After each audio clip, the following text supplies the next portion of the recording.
Hello, and welcome to the Cloud Security Alliance's webinar series, Cloud Bytes. Today's Cloud Byte is entitled Protect, Detect, Respond, and Recover, Mitigating the Risk of Cybersecurity Threats in the Cloud. As with all CSA Cloud Bytes, during this live presentation, you will have the opportunity to submit questions at any time. Just use the Questions tab at the top of your screen. Time will be reserved towards the end of the webcast to address these questions. And without further ado, I turn it over to today's presenter. Thanks, Hillary. This is Matt Hamlin. I'm Director of Products at Spanning by EMC. Spanning provides backup and recovery solutions for SaaS applications. I've been at Spanning for about 3 years, working on data protection, backup and recovery, and have about 10 years experience prior to that in identity management and security.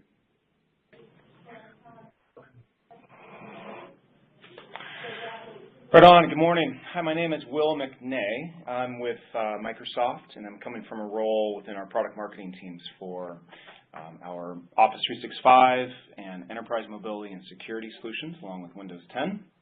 So really coming from a cohesive kind of connected story in terms of security, and really working with Matt and the Spanning team to look at a solution that is best in breed in terms of really targeting not only the risks of cybersecurity, but also how do we detect and then respond to it. So thank you for joining us today. Why don't we get right into this and kind of talk about what's happening in the landscape today. You know, a lot of things going on in the news. I think we hear about things from day to day, and I'm not here to throw a bunch of fear at you, but there's a couple of stats that I want to be able to point out, and it's that middle bullet I think on this slide that is probably one of the most relevant stats right now, and that 72% of companies weren't able to fully restore their computer data. You know, whether it's enterprise or small business, the threat of cybersecurity is attacking all of us, and it's really about, you know, what are your plans from an IT standpoint, from an employee standpoint, and from a boardroom standpoint to mitigate these things. You know, when we look at some of the recent stats, you know, the one common theme that I'd like to pose as a question to you is to really figure out what's going on in all these stats that we have, at least on the screen right here. And the point is that the hackers were getting in through a compromised vendor, and it wasn't necessarily Walmart's security that let them in, but it was someone coming in the back door, someone who had been able to get advantage of an administrative type credential and to come in as a known entity basically into these organizations. And so that's really a scary point, especially if you are in an industry where you are supporting other larger entities.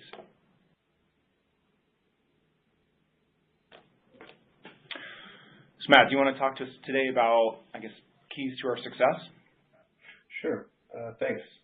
Yeah. No, our goal today is to illuminate some of the risks that are out there, some of the ways that you can protect your infrastructure, protect your data that's in the cloud applications that you're using today. But you know, also to talk about, you know, when an attack occurs, are you prepared? Do you have the right recovery response plan in place? And have you been working with your organization to educate them on what's necessary to properly protect company assets? So the 3 keys to success that we hope you come out of today learning a little bit more about we suggest you safeguard your business with, you know, modern technology. There are a lot of services and platforms out there like Office 365 and Spanning that give you core business functions, right? Operational productivity applications for email and unstructured data, but they come with a large amount of built-in security, encryption, identity management, access controls, you know, best-of-breed data loss prevention. So those things are part of those applications and things that you get, you know, just as part of subscribing to their service. So those are great ways to leverage those kind of platforms for your day-to-day business operations and gain that kind of protective controls that are in place in those platforms that just come native with that platform. Okay. We also suggest you develop a response and recovery plan. Really understand what you would do when a cybersecurity attack happens. It's not just about removing any access that somebody gained that was the cause of them being able to get into your infrastructure and cause damage, or getting rid of the ransomware that has infiltrated your organization, and then recovering back to a state where your business can operate.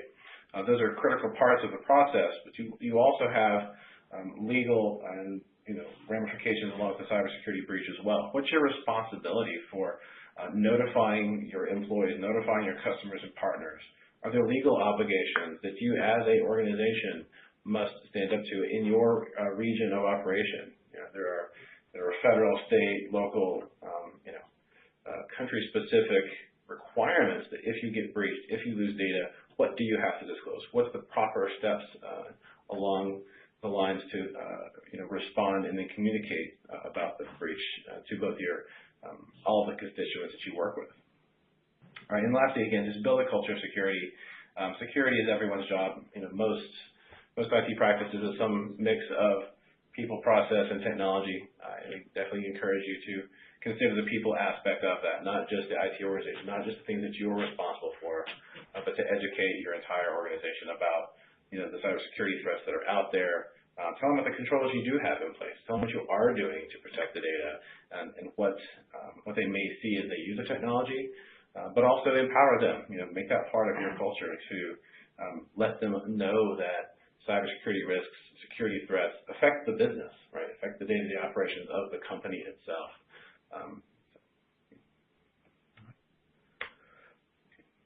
And then real quick, before we go on and get into a little bit of detail about these different areas, I did want to bring up the full overview of the NIST Cybersecurity Framework. NIST is an organization that focuses on security practices. Their pillars of the cybersecurity framework are identify, protect, detect, respond, and recover. We're going to focus today on the last four, based off of Will and my expertise and the different areas of security and protection that we work on. We'll definitely focus on under protect, around data security. These are sort of preventative controls and data classification, things that you can put in place to ensure that the right people have the right access to the right data and no one else. Understand what data you have and how important it is. Potentially classify some of that data so you can put the right controls around it. And then some protective technology to make sure that different hackers or external or internal threats can't shut down your service or get in and breach those walls you've put in place. Under detect, obviously anytime there are attacks in place, anytime there are behaviors internally or externally that affect your data or technology, you want to have monitoring in place for that, as well as detection of different processes, different unusual behavior. Under respond, I'll cover respond and recover. Response is really first and foremost about making sure that when an attack occurs, you are able to properly respond internally to get your systems and data back up and continue your business operations.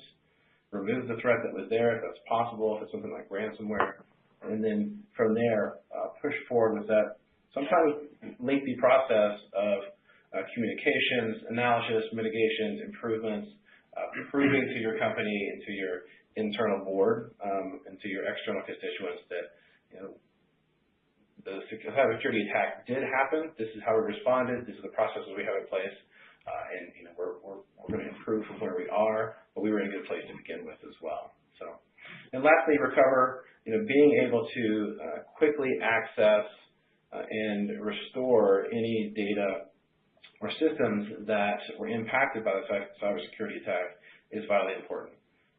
Making sure that the data that you have under your control, whether it's on-premises or in a cloud application like Office 365, to make sure that you have access to restore that data very, very quickly and efficiently to get back up and running. Okay. So with that, I'll hand it back over to Will to talk a little bit about sort of the preventative and controls side of this cybersecurity story we're telling, focus on protect, detect, and a little bit on the response. Yeah, thanks. Thanks, Matt. So I think it's the framework, and I just want to let you know, Spanning and Microsoft, we are operating on the same framework as we go through this, and I think that's one of the best reasons for a comprehensive solution when we're looking at total protection and getting to that state with you and that journey along this path. Let me just pose a few of the top security challenges that were top of mind, that we're trying to solve for and we're helping organizations solve for today. One of them being this notion that users are showing up with phones, right? Bring your own device to work type deal. And in the spirit of trying to support employees to be more productive, to be more flexible, to use technology the way they want to and what they're comfortable with, it's really posing a challenge, right? How do you draw a line between corporate data on that phone and then personal data?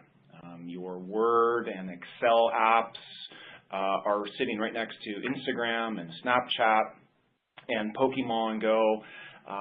They're all intermixed. And so that notion of how do you draw a line between what's sensitive, corporate, confidential versus shareable, personal, and when that employee brings it into the work environment and then takes it back out of the work environment, what are the things we need to think about ensuring that data is either deleted or removed or pulled back or not accessible to be able to use in those personal apps. Then we look at for the Microsoft perspective, of course, like the Office mobile apps. How are those apps running on unmanaged devices? Is it running on an Android device? Is it running on an Apple iPad? And is that okay, right? How do we help your organization make those decisions from an IT standpoint? And then what about when users bypass your corporate policies for app usage? And the personal apps, the free or the freemium apps that are being brought into your organization, how do you get a handle on even identifying what's out there in the market, what is happening, what's being used on your devices to help prevent risk? Passwords are one of those things that every application, everything we're using today seems to be requiring its own set of username passwords. How do you streamline that? How do you help agencies come into your business and give them conditional access for a short period of time or a specific username password that maybe that you can revoke if that agency's statement of work is up? Not only do we need to help you understand about, when the employee brings the device into the work environment, but what about when they take it out? Not even, when the employee, maybe leaves the company, but what about, hey, I want to upgrade my phone, I'm going to do it on a Saturday, and I'm going to come back into work on Monday, and I expect my new device to be enrolled into the company IT infrastructure. But what also happens to that device when the person leaves it at the store? Maybe it's a trade-in. Did they remember to wipe all the company data? Did they remember to delete things, take apps off, or are they trusting that the cell phone provider is going to do that in terms of a fresh wipe? So what can IT do to ensure that those devices are cleaned? And then what about, this notion of productivity, right? Sharing things over email. That's how we're being productive today, right? But how do you put some controls around that and help employees know that data is being safe and held confidential if need be?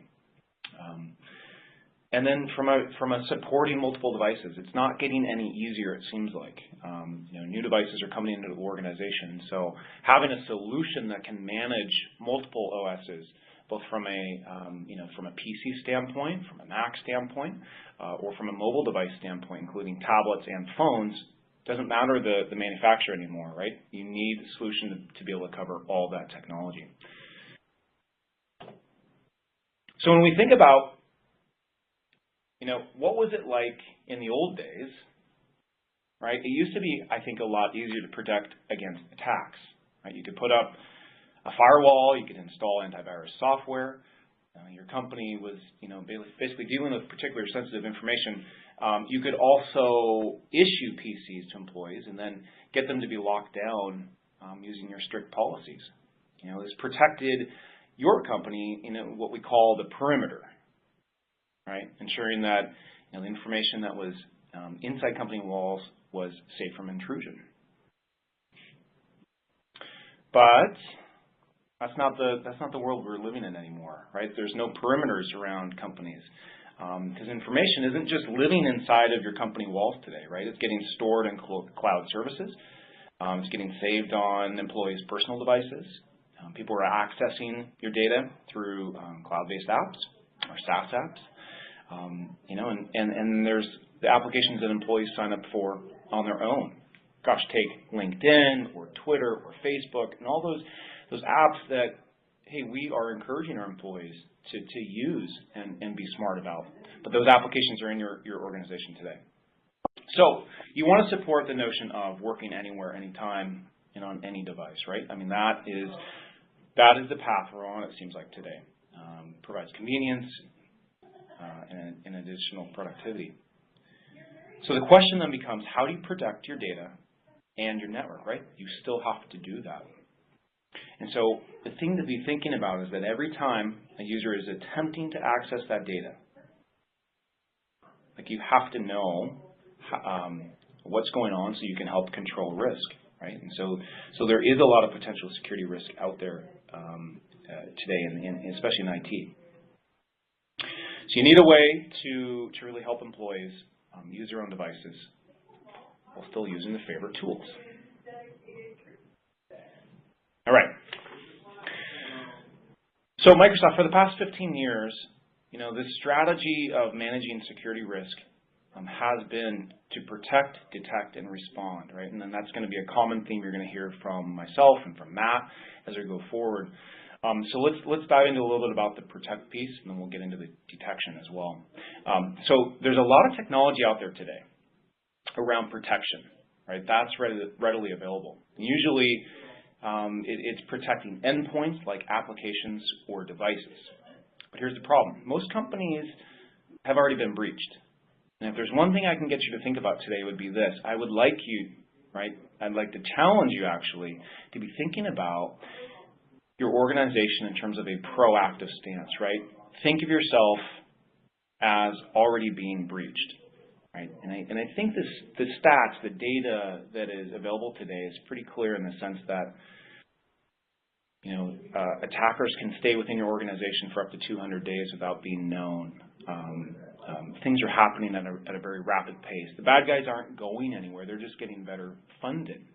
And so if you can put on more of a proactive stance about, hey, let's just take an attitude of we have been breached. What do we need to do about it, right? I think you're going to be in a much better place going forward, and we have the tools and the solution here to help you do that. Next thing is about detection, right? Detecting those intrusions. And the resources you need to be more advanced than what we've been working with over the last few years. And not only, having a security camera basically at your front door watching who's coming in, but having some automation in there, tools that can help you respond to it in an intelligent way. So, you know what? I know a lot of companies don't have full-time security experts, nor the volumes of data or data centers dedicated to churning through data, developing intelligence through what we call machine learning.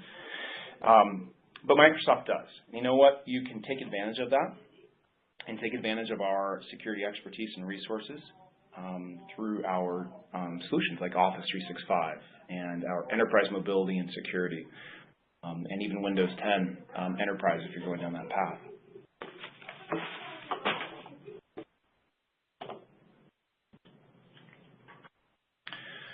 So let's talk about a couple of specifics, and let me dive into the Microsoft and Spanning solution together, right? It's kind of looking at this cohesive solution. So our solution provides protection, detection, and response across a number of things, right? It uses user identity, which I think is a real core differentiation that Microsoft has in the marketplace, where we look at the identity of the user, not just the device that they may be using, right? And we also protect the device itself and the applications that are running on it, and also file content. But no other solution in the marketplace is providing this comprehensive range of security, right? And we support all types of devices, not just those running the Microsoft operating systems. And unlike other solutions, we work both inside and outside your organizational wall, right? So on-premise and in the cloud. All right, we allow companies to manage applications and devices without having to lock them down. And I think that is, or can be very frustrating for employees when you are wrapping things in a very robust or in a non-robust container, or you're locking my phone down and you're controlling it, or you're restricting it, and I can't use my phone like I used to, right? You're containerizing my contacts so that I can't copy information out of it, but you're turning it into an unusable mode of trying to be productive.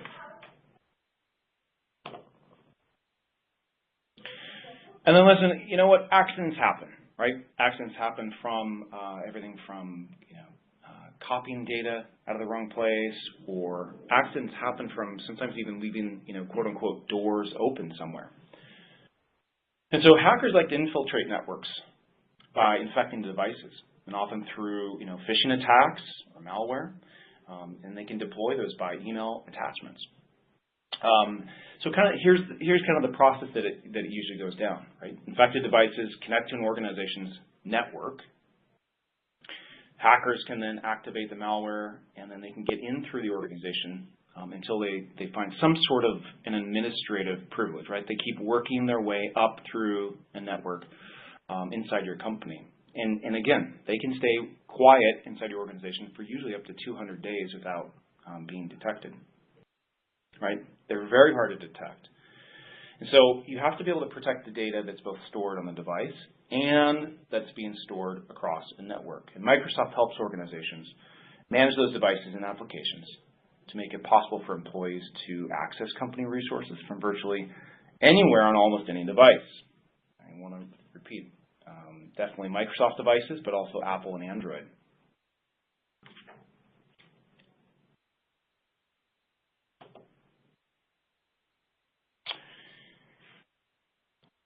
And so let me just close with this before I turn it back over to Matt. And I want to let you know that the protection and detection are two very important pieces of a cohesive solution.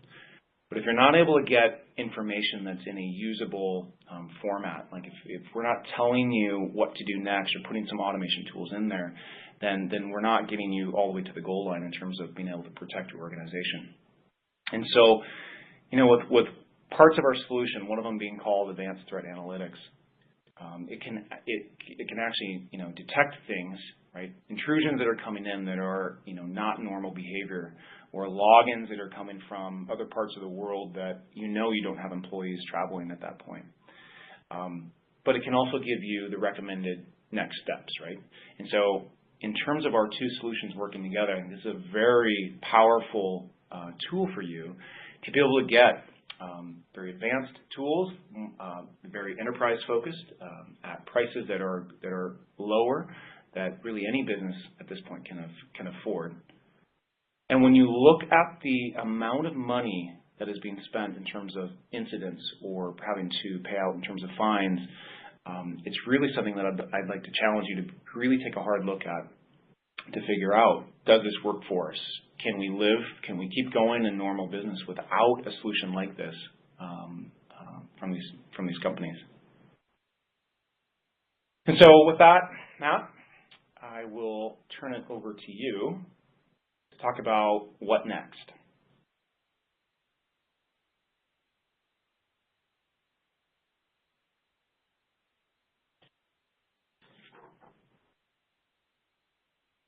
Matt, you still there? I am, thank you. Let's mute. Thanks. I think that's a great overview of the situations that we see organizations get into, and a good overview of the preventative controls that are necessary in today's environment. I also really like your discussion about operate as you have already been breached, right? That I think focuses the efforts and shines light on processes that sometimes get overlooked. So doing everything you can to reduce your risk posture. Great place to start is to push on those processes, pretend you have been breached, or operate as you have, and you're in a mode where you're trying to improve where you are. because it's imperative. So I'm going to cover the activities and risks and processes associated with what happens after an attack, right? There's a statistic later, I believe it says something like 27% of small to medium businesses have suffered from a cybersecurity attack. So you need to operate as if it's going to happen, right? It's just a matter of time. So what we see, I think Will and I both, just talking with lots of customers and prospects and industry analysts, is after an attack occurs, we continue to see these kind of top challenges from businesses of all size. I think that the activities that a business takes after a cybersecurity attack are fairly similar in pattern, regardless of the size of the company. But if you're a larger company and you do have a funded security team or a security incident response team, there's still a lot of activity that needs to happen, and even more in a large organization. So the topics I'll cover today apply to businesses of all sizes. I think the breadth and scope of what needs to happen does get larger as the business grows larger, but there are challenges for everyone. I think everyone can benefit from the discussion here. So what we see is that sometimes the required response is not well understood. Many times, especially in small to medium business where there isn't a dedicated security professional on staff, when a breach occurs, obviously getting the business back up and running, closing the holes that were used to penetrate the network or access data, remove those threat vectors. But what happens after that? What are we supposed to do? Who are we supposed to notify? How are we going to change and improve our process? I don't think those are well understood in a number of organizations. We see incomplete or inadequate response plan. Again, operate as if you've been breached, and what steps are you taking to resolve the issues that have come to light because of that breach, and how are you going to improve that process? We see lack of funding to properly execute those response and recovery plans. Even if you know what you should do you have the investment? Do you have the budget to go properly execute those plans and what you think you need to do?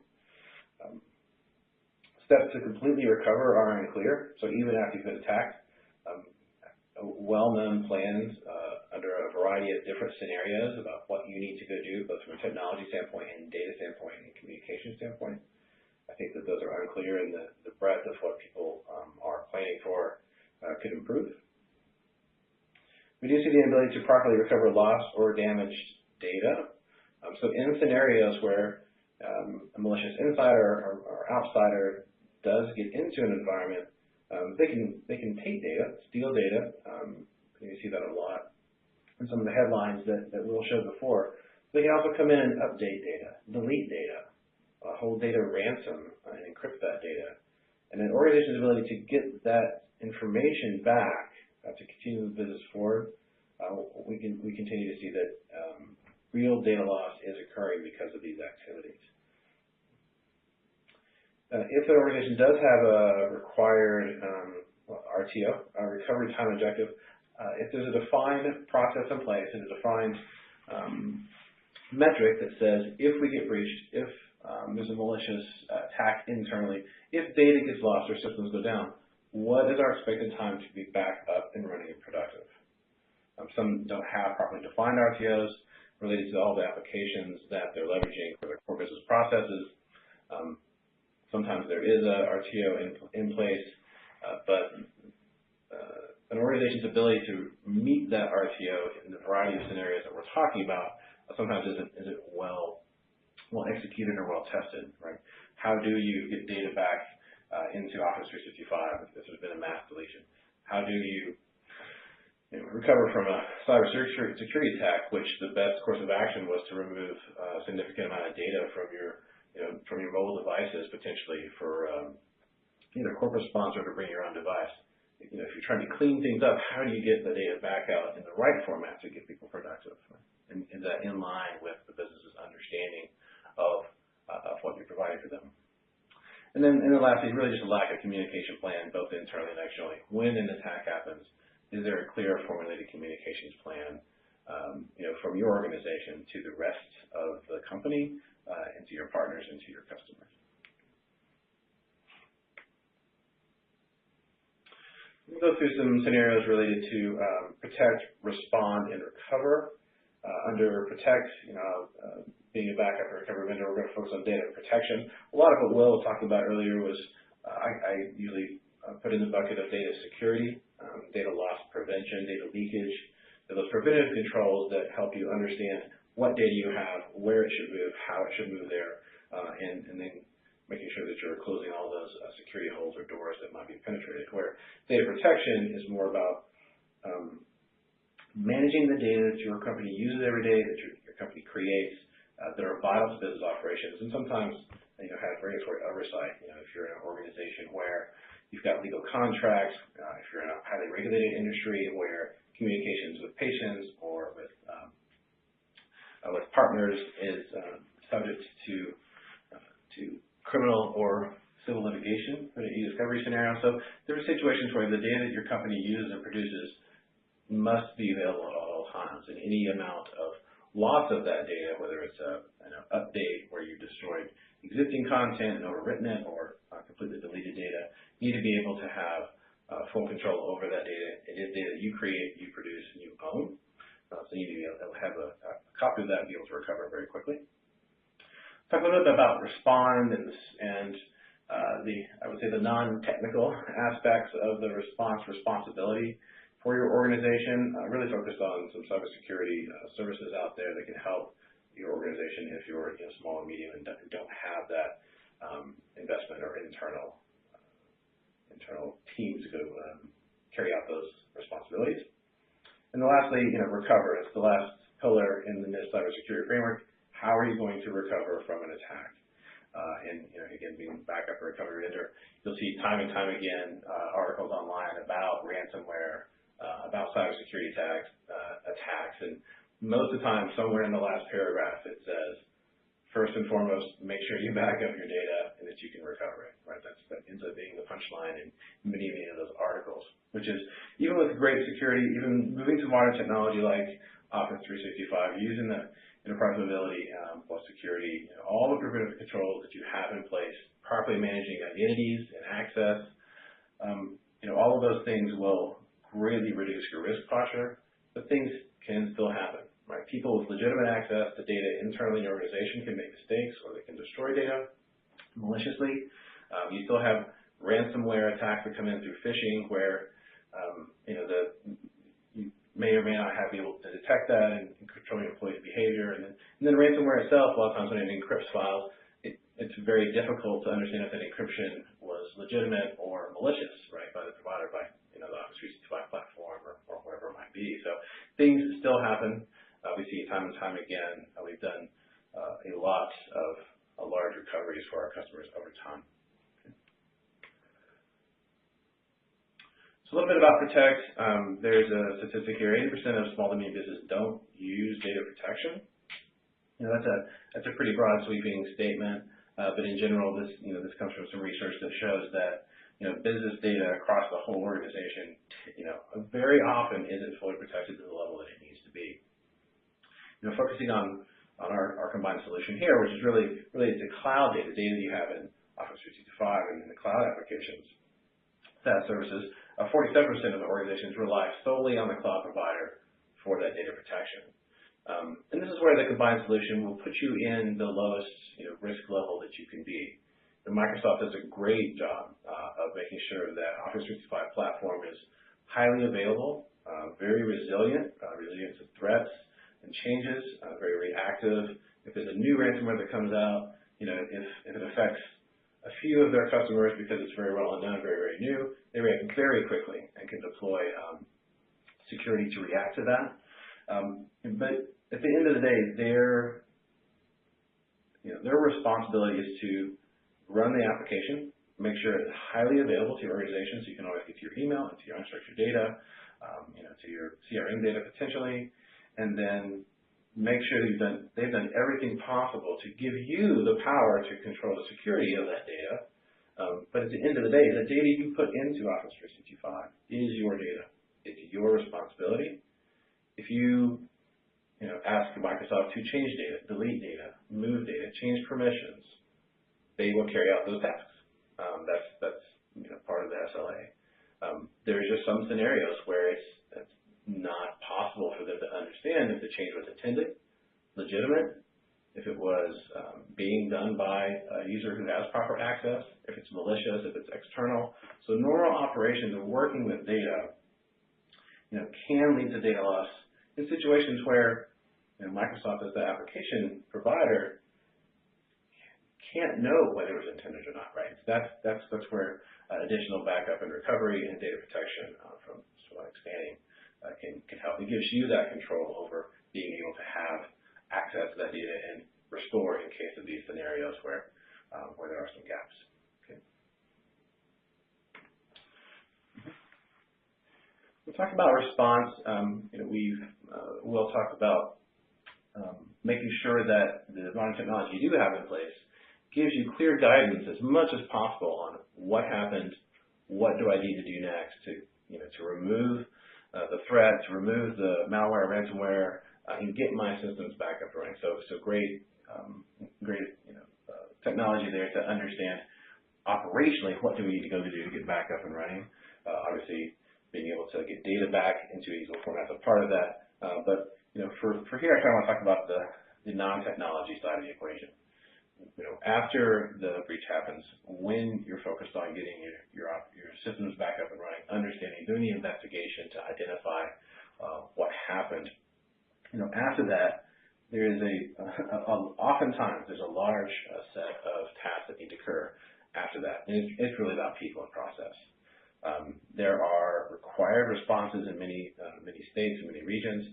If you operate in a regulated industry, whether it's education, state and local, healthcare, financial services, insurance, there are clear and documented required activities that you have to take as an organization when cybersecurity data loss event occurs.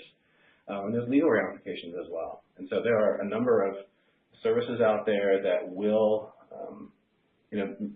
be your response team, kind of on call.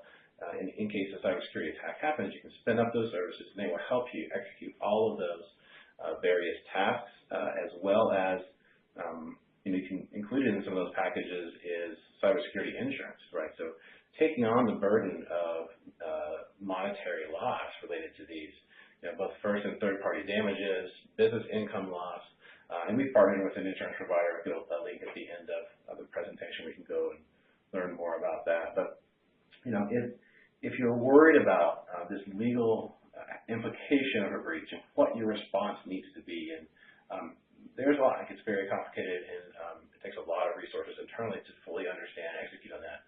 That is something that is a great opportunity to leverage an expert in that area, leverage services that will spin up and react immediately once a breach happens, and both take care of and help you through those processes to do what you need to do.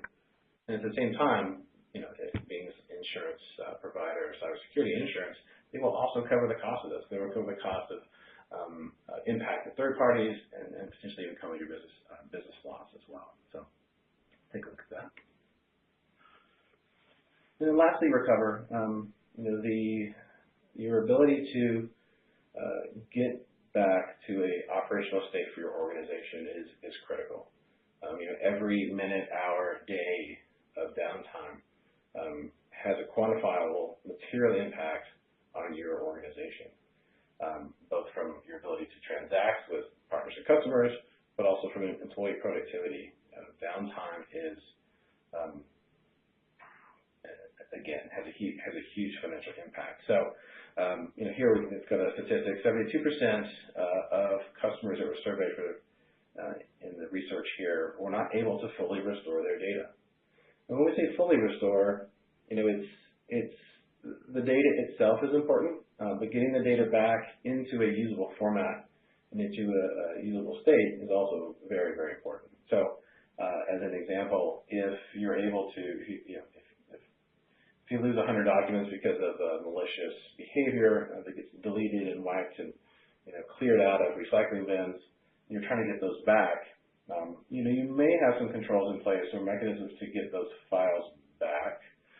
But how long does it take you to get them back, verify that they're correct with the right versions, and then understand who had access to that data, who needs access to that data, who is off currently looking for it or recreating it. How do I push it back out to the devices that it was on previously? So sometimes full recovery is, you have to consider not just the data, but the metadata and the access to the information. Because until that information is back and is available to the people who need it, it's not a full recovery. Okay. Another stat here is that 33% of the respondents, it took 3 or more days to recover that data. And this is where I would suggest, back to Will's suggestion, operate as if you've been breached. Go through that process. If you're aware that it takes over 3 days to get your data back, is that acceptable or not, right? What steps can you take to lower that number to improve your RTO, as it were? Okay. Spanish products, we focus 100% on backup and recovery of SaaS data. So we have products for Office 365, Salesforce, and Google Apps. And, I'm responsible for driving product direction and strategy, and one of the pillars we hold up as a lens for almost all we do is restore perfection. How can we get data back in the fastest manner possible with the highest fidelity possible? I would say if a person who's lost data or identified that data has been lost or erroneously changed, the fastest way to get it back is to allow them to recover the data. So our products have administrative interfaces where data can be found and restored. We also enable end users to find and restore their own lost data in many scenarios. Okay. So just to wrap up, I wanted to bring back this slide just to kind of summarize what we've talked about. Again, cybersecurity attacks and cybersecurity threats continue to happen, continue to escalate. We definitely suggest taking a look at your existing technology, existing security practices, and consider updating those. Move to a modern technology, software as a service platform like Office 365, which will give you the business functions that you need, as well as comes with a massive amount of built-in security protection. Again, resiliency, react to changes in the environment, react to new threats, and provide new features and new functionality quickly to all of their customers, right? So you're not always trying to patch something on premises. That happens automatically in the platform, giving you that resiliency in there as well. Develop a response recovery plan. Know what you're going to do when an attack happens. Definitely run through those scenarios. Understand who's responsible for what, who's responsible for identifying what happened, who's responsible for recovery, who do you need to tell, who's going to tell the board, right? Does your legal team have insight into what you're doing and what may be coming their way? And then lastly, again, communicate. The more awareness you can bring to your organization about the threats, about your existing controls, about what you have in place to protect data as much as possible without impacting their daily lives as much as possible, it will just increase the awareness across your organization and empower them to feel confident that what they're doing is not, as much as possible, is in a controlled environment that is somewhat transparent to them, right? It'll give them confidence to work throughout the day and not have fears of, wondering, is what I'm doing going to cause a problem? Is my behavior going to lead to a cybersecurity attack? We want them to be very aware of that, but you also want them to be very aware of controls that are in place. Okay. Right. And so on the last slide here, I just have a couple of links if you're interested in learning more about spanning. We have a specific cybersecurity section, spanning.com/cybersecurity.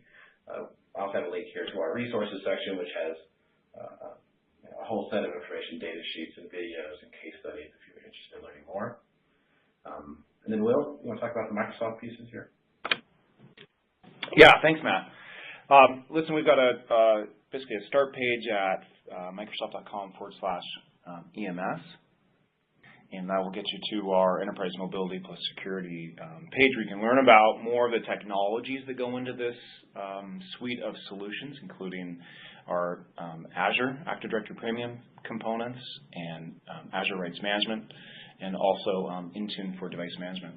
And then the second link there is really talking about the overarching security story for Microsoft today and where we're going across solutions, so across Office 365 all the way to Windows 10 and other products that are coming into this fold, and to really kind of round out the holistic approach here. So again, Matt, great job, and really love kind of how we can put actionable tools into a next step for you to really take some action today. Yeah, agreed. Thanks, Will. So at this time, I think we'll cover any questions that have been asked on the way. I don't see any questions in the queue at this point. If you have any questions, please feel free to pop them into the questions area of Bright Talk. We'll be happy to answer them.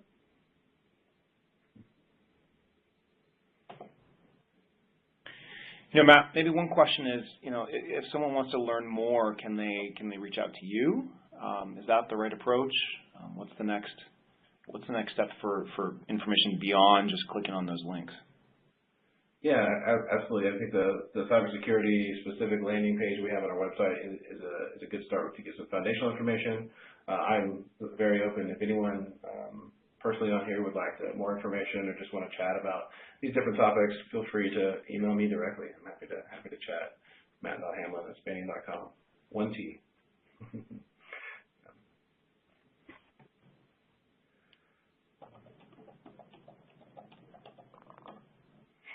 Okay. Well, this time I still don't see any questions in the queue. I think we're running up just about on time, so we're about 50 minutes in. So with that, I guess I'll say thank you, Will, very much. Great information. Thank you to Cloud Security Alliance for the opportunity to present today on the Cloud Bytes webinar series. Anything else, Will?